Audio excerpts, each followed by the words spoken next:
personal goals you hope to accomplish in the black community? What I really stress is the importance of education and unity, and one of my goals is to raise awareness and promote unity amongst people in the black community. Those of us who share similar aims and objectives and goals and so forth, just like they have the European Union, where you have nations that don't necessarily get along with each other, like each other, might display some open hostility towards one another. At least they have enough common sense to come together for a common cause and achieve a common goal. So this is something that's important and something that I'm working on within the black community. All right, thanks. How many other places have you been spreading the knowledge of black struggle, and do you think it's a success? I've been, all over the world, alhamdulillah, all over the Middle East, Lebanon, Jordan, Dubai, Qatar, Saudi Arabia. I studied in Syria for about a year.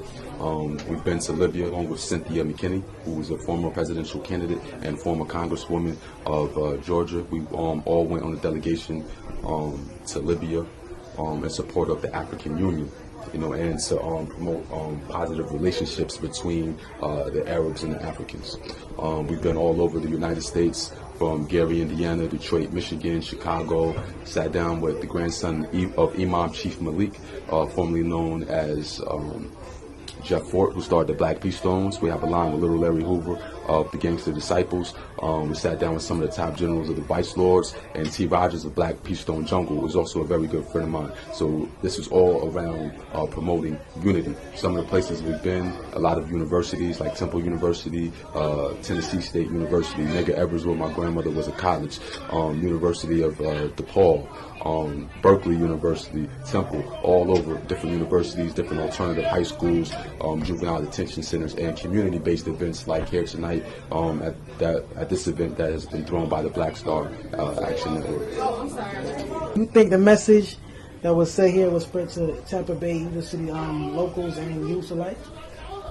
Yes, I definitely do, because a lot of times people that ask me, they say, well, how can you relate to the youth? Or when you speak to them, how do they respond? And I think that they respond well, because many times they'll notice that I can actually relate to them. I went through similar experiences. Like, I don't have all the answers, but my hardships and my experiences, that's what I have to offer. So I've been through the juvenile detention system. I went through residential treatment centers. I was in prison. So a lot of the hardships that I've experienced, I would want to be able to give back to those who are dealing with similar issues or going through similar experiences, as well as those who might be headed down a similar path. And then, like when we touch down here or we touch down in other places, we're not just coming to talk, we come to network, and plant them seeds. So now that on behalf of Jamu Bendeli and the Black Star Action Network bringing us down here, that connection has been made. And when we're gone, it doesn't stop. We have the connection with the brother, we have the connection with the organization, and they're still going to be here, and we're still going to be in touch with them.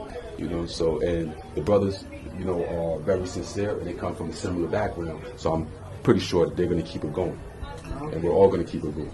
Thanks. Well, there you have it. This is Malcolm, Shabazz. The music industry is just a microcosm of the world. So whenever you stand for something, and you stand for goodness and truth, for the service, the service of others. Living in a world full of sin, it's crazy, getting harder, no role model. So we idolize nice cars and gold bottles. It's kinda hard to see the world through rose-colored goggles. Take a deep whiff, it's hard to smell success if you're clogging up your nostrils. Leading, they'll follow, that's what the voice of Christ told me. How to get here, Christ showed me. I know I'm not wanted, but I'm still here. Even though I can't see him, know he's still here. Next year will be a better year. I pray to God I go